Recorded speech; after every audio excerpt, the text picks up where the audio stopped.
श्री श्री भगवद गीता की जय। तो अभी भगवद गीता का और आरती होगा, तो तब तक आपको भगवद गीता के श्लोक के महत्व के बारे में एक छोटी सी लीला बताऊंगा। ये प्रसिद्ध है। तो भगवद गीता का भी महात्म्य करके एक पुराण में है, पद्म पुराण में एक महात्म्य आता है और उसके अलावा एक श्लोक है। आप भगवद गीता के 9वें अध्याय में एक श्लोक है, तो इस श्लोक के महिमा, इस श्लोक के बारे में भी बताया। तो कौन सा वो मेरे पीछे दोहरा सकते? अनन्याश्चिन्तयन्तो माम ये जना पर्युपासते तेषां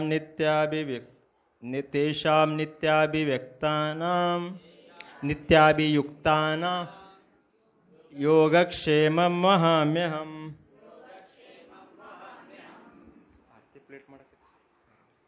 माताजी कह रहे। तो ये श्लोक का अनुवाद इस प्रकार से है, अनन्यश्चिन्तयन्तो माम। अनन्य मतलब अन्य, जो दूसरा किसी का भजन नहीं करता है, केवल भगवान कृष्ण का भजन करता। अनन्यश्चिन्तयन्तो माम, भगवान कृष्ण ने बताया। तो जो केवल मेरा भजन करता है, मेरा भक्ति करता है, चिन्तयन्तो माम, हमेशा भगवान के कृष्ण के बारे में चिंतन करता है। कौन कर सकता है? अनन्याश्चिन्तयन्तो माम ये जना पर्युपासते। वो तो हमेशा भगवान का उपासना करता है, चिंतन करता है। तो भगवान आगे उसमें कहते तेषाम नित्याभियुक्तानाम। तो उनका इस तरह से जो भगवान के भक्ति में लगता है, उनका क्या मैं योगक्षेमम वहाम्यहम्। ये योगक्षेम वहाम्यहम्, ये श्लोक, आधा श्लोक कहाँ लिखा रहता है सरकारी ऑफिस में? किसी को पता है? हाँ, इंश्योरेंस ऑफिस के सामने लिखा रहता है। इंश्योरेंस का श्लोक है ये श्लोक इंश्योरेंस का नहीं, भगवद गीता से उन्होंने लिया है। तो भगवान कहते हैं कि योगक्षेम वहाम्य, जो भी मेरा हमेशा भक्ति करता है, उसका जीवन के लिए जो भी आवश्यक है, उसको ज़्यादा प्रयास करने का ज़रूरत नहीं है। तो फिर कौन लाएगा? क्या अकाउंट में भगवान पैसा डाल देगा?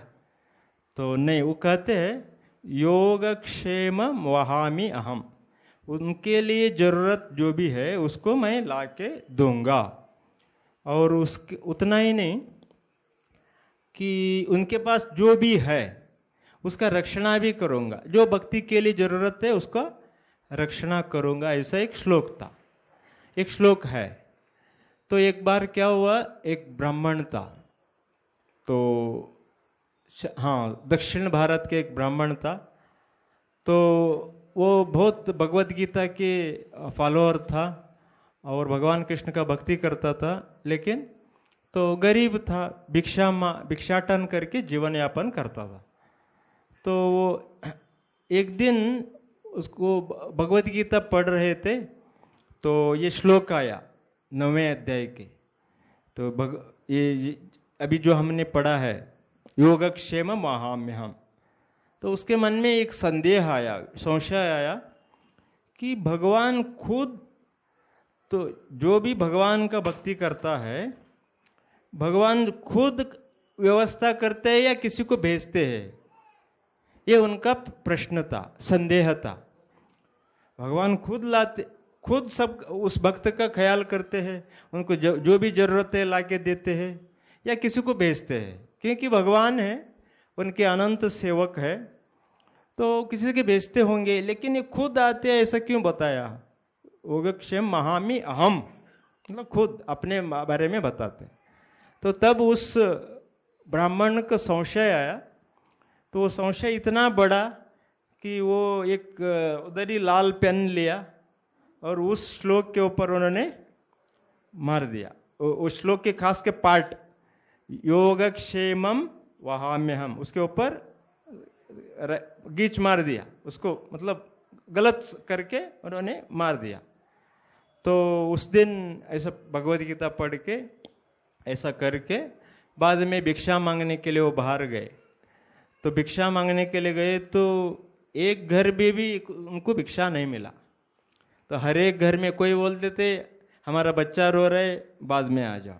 कोई बोलते थे आज हमारा घर में अशुद्ध है, आज नहीं भिक्षा देंगे। और कोई बोलते थे कि हाँ आज शुभ दिन नहीं है। तो इससे ऐसे ही उनको अलग अलग कारण बता के भेज दिया। तो ब्राह्मण बहुत नाराज हो गए, अरे तो क्या है आज, क्योंकि उनको बार बार ऐसा होता था तो कभी कभी उपवास करना पड़ता था, कुछ मिलता नहीं था। तो वो सोच लिया कि हो आज भी मैं और मेरा परिवार उपवास करना पड़ेगा, खाने के लिए कुछ नहीं, भूखा रहना पड़ेगा। तो ऐसा सोचते हुए आ रहा था। तो इस तरफ क्या हुआ, जैसे वो श्लोक के ऊपर रेड इंक से मार के चले गए तो उनके घर में तो एक सुंदर बालक आया, जो 10-11-12 साल का बालक, दिखने के लिए एकदम मोहक सौंदर्यवान। और वो बालक आते वक्त राशन लेके आया, सब ग्रोसरी, सब जो भी घर में ज़रूरत है सब। तो सिलेंडर उतना ही नहीं लाया क्योंकि उस जमाने में ज़रूरत नहीं था। तो ग्रोसरी सब कुछ उन्होंने लाया, घी, तेल, गेहूँ, आटा, जो भी सब कुछ लाया। और वो उनके लिए मुश्किल था लेके आने के लिए, क्योंकि वो बहुत वजन था। तो उस सब्जी भी लेके आए और लेके आए कि उस ब्राह्मण का घर का दरवाज़ा खटखटाया। तो बाद में वो ब्राह्मण की पत्नी बाहर गई और देख रहे तो एकदम सुंदर बालक और बहुत सारे क्या है वजन लेके आए, जैसा क्या डोर डिलीवरी आते हैं ना ऐसा। तो बाद में उनको पूछने लगे कि आप कौन है? नहीं नहीं मैं, तो उस ब्राह्मण का नाम बताया उन्होंने, इस पंडित का मैं शिष्य हूँ। तो मैं अभी पंडित जी ने, गुरुजी ने भेजा है, गुरुजी ने भेजा है ये सब राशन, तो आप इसको रख लो। अरे इतना आप अकेले कैसे ला पाए? हाँ क्या करें, आपका गुरुजी ने इतना हमको दे के भेज दिया। तो बाद में वो उनकी पत्नी कहने लगी, अरे मेरा पति इतना क्रूर कैसे हो गए? एक छोटा सा बालक के ऊपर इतना वजन, और उसमें क्या क्या है देखने लगे, सारे राशन है सब एकदम। तो उस सारे, और बाद में कहने लगा कि मैं सारे राशन को लेके आ रहा था, धीरे धीरे चल रहा हूँ, ऐसे सोच के आपके पति ने हमको मार दिया, मेरे पीठ के ऊपर मार दिया। तो ऐसा करके उनका पीठ दिखाया। पीठ के ऊपर क्या था, लाल, जैसा छड़ी से मारते हैं ना, ऐसा पीठ के ऊपर बड़ा मार्क था। तो अरे मेरा पति ब्राह्मण होके इतना क्रूर कैसा बन गए? तो ऐसा, और वो तो बहुत सोचने लगी, उनको क्रोध आया। फिर उनको समझा के उस बालक को, नहीं नहीं आप इधर ही बैठो, मैं कुछ बना के आपको खिलाऊंगी। नहीं नहीं अभी तो उन्होंने हमको इतना दंड दिया है, फिर देर किया तो और दंड देगा, मैं चला जाता हूँ करके। फिर भी उन्होंने कैसे भी वो ब्राह्मण के पत्नी ने उनको घर में बिठाया था, नहीं नहीं आपको कुछ मैं खाने के लिए दूंगा। तो बालक बैठा, तो एक कोने में बैठा, तब तक ये जो ब्राह्मण आए, तो घर में आए, तो क्योंकि अंदर क्या किचन में कुकिंग चल रहा था, सुगंध आ रहा था, उनको आश्चर्य लगा, अरे तो आज तो मैं कुछ लाया ही नहीं हूँ, लेकिन घर अंदर इतना क्यों सुगंध आ रहा है?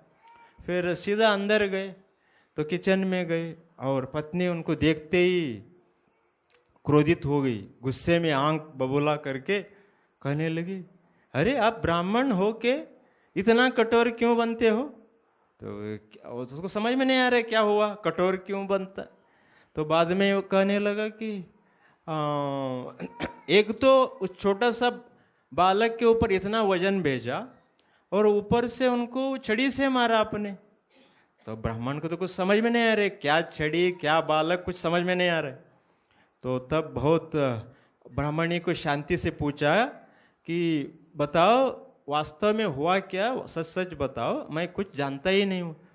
तो तब वो कहने लगे उनका पत्नी, तो ऐसे ऐसे एक बालक आया था, सुंदर बालक, ये सारे राशन लाए और आपका नाम बताया, आपका शिष्य करके बोल रहे थे। तो तब अरे मैं किसी को भेजा ही नहीं। तो तब कौन है वो? नहीं, इधर ही बैठा है।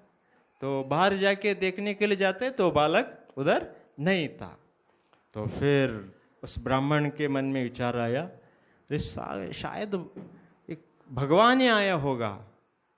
तो अभी ऐसे सोचते सोचते फिर जाके उधर अपने रूम में गए, उस भगवत गीता को उस दिन मार्क करके गया था पढ़ के, और उसको खोला। खोलने के बाद वो जो रेड इंक था वो स्क्रैच नहीं था उसमें। मतलब भगवान ने तो उन्होंने गलत करके समझा था ना, संदेह किया था, मैं खुद व्यवस्था करूंगा भक्त का, तो उसके ऊपर संदेह किया था, लेकिन भगवान ने उसको मार दिया, काट किया और सारे व्यवस्था को किया। तो इसी तरह से भगवत गीता का हर एक श्लोक ये भगवान से अभिन्न है। भगवान ने जो वाक्य बताया तो वो हमेशा के लिए सत्य है और हमेशा के लिए। तो इसलिए पद्म पुराण में बताते हैं कि इसका ये महात्म्य आता है। एक बार लक्ष्मी जी विष्णु के पैर दबा रहे थे वैकुंठ में, और विष्णु ऊपर देखते हुए मुस्कुरा रहे थे। तो तब लक्ष्मी जी पूछती है कि अरे आप क्यों मुस्कुरा रहे हो?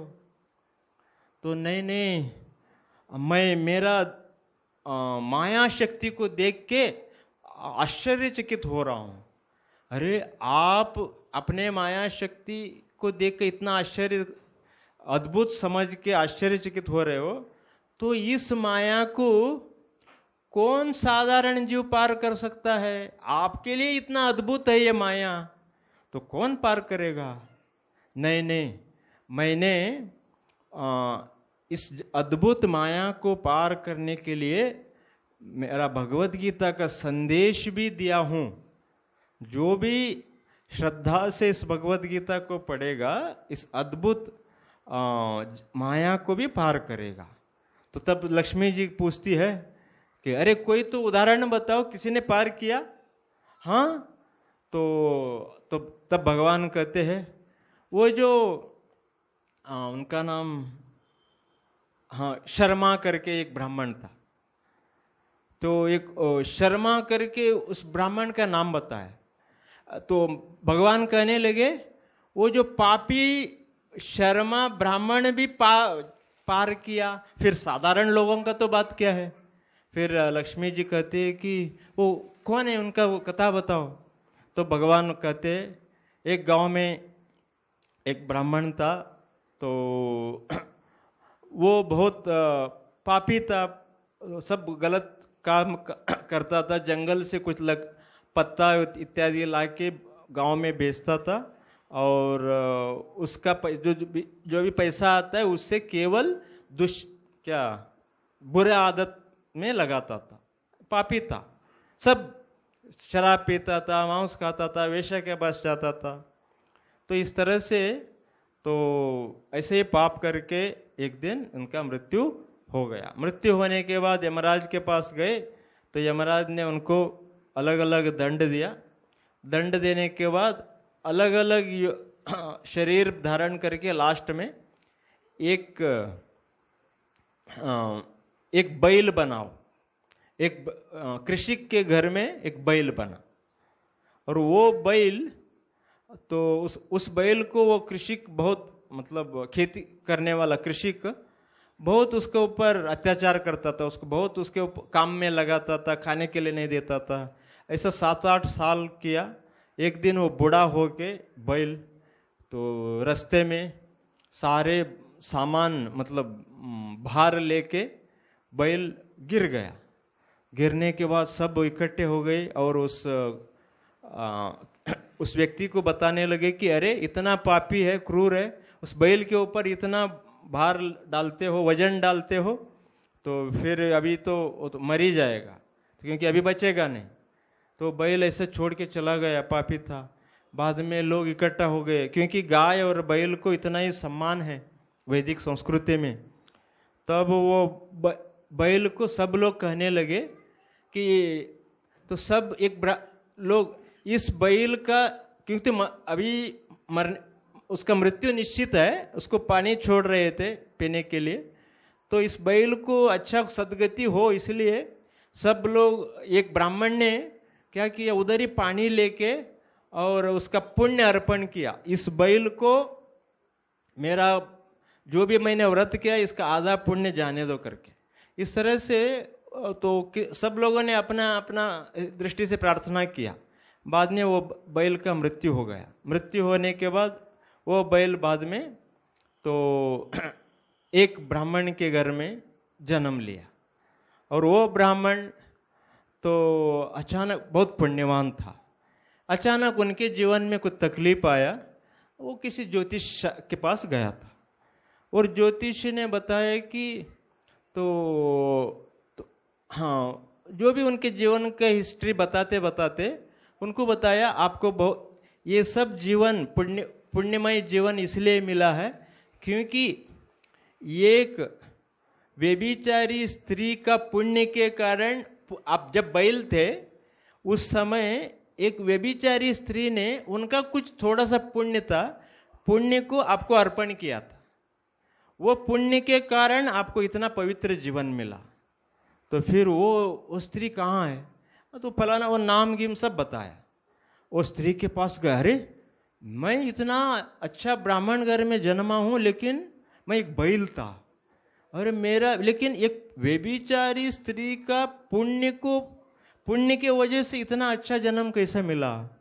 तब उस जाके स्त्री को पूछने लगा, स्त्री को ढूंढ के निकाला और पूछने लगा, बताओ अरे आपने क्या पुण्य किया था, तो आप तो सब सारे दुष्ट कार्य कर रहे थे।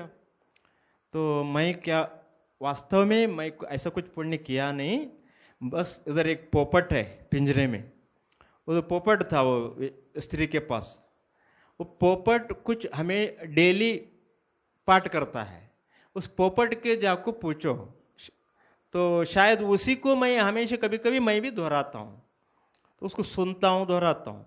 तब जाके उस पोपट से बताया कि अरे आप क्या पाठ करते हो, तो जो भी पाठ कर रहे थे वो उसको बता दिया। क्या पाठ कर रहा था वो, भगवद गीता का पहला अध्याय पाठ कर रहा था डेली।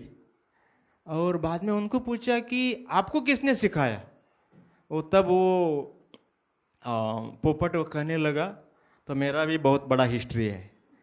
तो हाँ, मैं वास्तव में इधर हमको एक चोर ने चोरी करके लाया, तो मैं एक ऋषि के आश्रम में था, उधर हर रोज ऋषि के शिष्य भगवद गीता अध्याय पठन करते थे, और खास करके पहला अध्याय मैं बहुत दिन सुन के, तो तब तक इस चोर ने चोरी करके हमको इधर ला के, तो तब अरे वो क्या कर रहे थे, आपको कैसे उधर पोपट बनने का। वो पोपट कहने लगा, मैं भी पिछले जीवन में एक अच्छा ब्राह्मण था, लेकिन पाप किया, पाप के वजह से तो मैं तो घनघोर पाप के वजह से अलग अलग जन्म लिया था, अंत में एक पोपट का जन्म लिया था। वो पोपट जंगल में तो एकदम गरम तपने वाला मिट्टी के ऊपर, रेती के ऊपर मैं गिर गया। तो उस समय अभी मरने ही वाला था, पास में ही एक तो ऋषि और उनके शिष्य जा रहे थे, और ऋषि के शिष्य ने हमको पकड़ा, लेके जाके आश्रम में रखा, और आश्रम में तो हमको खाने के लिए देते थे, पीने के लिए देते थे, लेकिन पिंजरे में रखते थे, खेलते थे मेरे साथ वो आश्रम के बच्चे, लेकिन हर रोज एक अध्याय भगवद गीता का पठन करते थे। तो वही सीख के, और उस शिष्य ने हमको सिखाया क्योंकि पोपट सीखता है बोलने के लिए। तो उसी अध्याय को मैं दोहराता था। एक दिन अचानक हमारे आश्रम में एक कोई चोर आया, उसको कुछ मिला नहीं चोरी करने के लिए, अंत में हमको पिंजरे से उसको लेके आए, बाजार में हमको बेच दिया, और इस स्त्री ने उसको लेके आके घर में रखा है। अरे, तो भगवत गीता का पहला अध्याय केवल सुन सुन के उस बेचारी स्त्री का पुण्य बढ़ गया, और उस पुण्य, उनका पुण्य का कुछ फल एक व्यक्ति के लिए वैकुंठ तक लेके जा सकता है। मतलब तो एक एक भगवत गीता का श्लोक, तो इसलिए तो भगवान विष्णु कहते भगवत गीता का श्लोक अगर कोई हर रोज एक श्लोक भी पढ़ता है तो उसको सद्गति मिलेगा, मुक्ति मिलेगा, सारे वैकुंठ का ऐश्वर्य मिलेगा। तो एक श्लोक नहीं, आधा श्लोक भी पढ़ेगा उसको भी मिलेगा।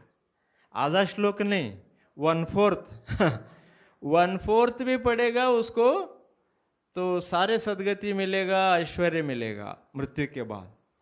तो इस तरह से भगवत गीता तो बहुत ही पवित्र ग्रंथ है, इसको हर रोज पढ़ना चाहिए, तो प्रयास करके पढ़ना चाहिए। तो खास करके हमारे इस्कॉन के श्रील प्रभुपाद ने इसको यथारूप मतलब जैसा भगवान ने बताया वैसा ही उसी संदेश को साधारण भाषा में उन्होंने दिया। पहले उन्होंने अंग्रेजी में किया था, बाद में अभी वो अलग अलग भाषा में तो ट्रांसलेशन हो गया है।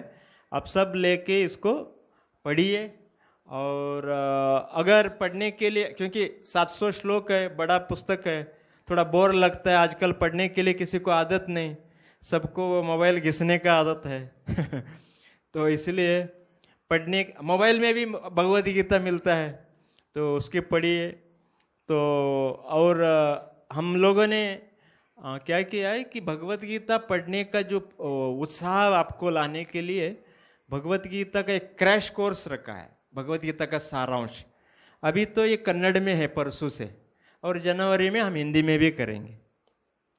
तो आप लोग उसको नामांकन करना पड़ेगा, नाम नोंद करना पड़ेगा, क्योंकि उसमें हम कौन आना चाहते तो लिमिटेड लोगों के लिए वो कोर्स है। डेली शाम को 6 से 8 बजे तक है। तो आपका नाम नोंद करने के लिए 100 रुपये दे के उधर रजिस्ट्रेशन करना पड़ेगा, और 10 साल के नीचे के किसी को लाना भी नहीं, उनको बैठने के लिए अलाउ नहीं, क्योंकि दूसरों को सुनने के लिए मुश्किल करेगा।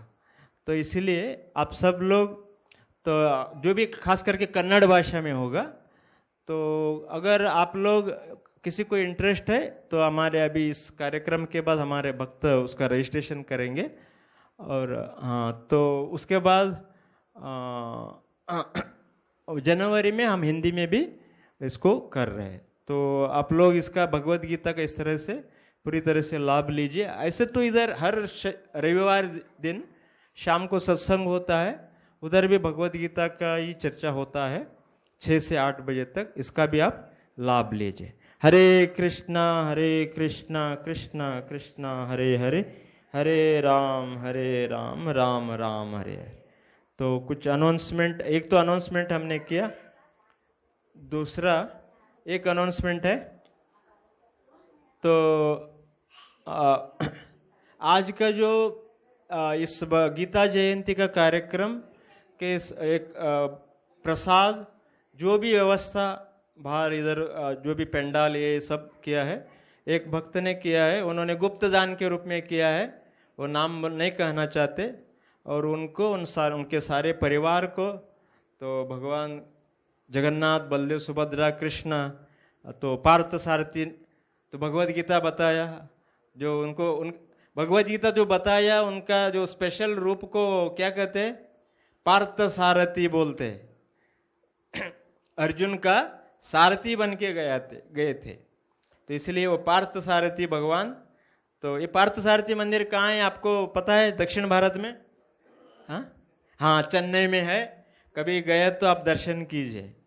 तो पार्थ सारथी मंदिर करके प्रसिद्ध मंदिर है उधर।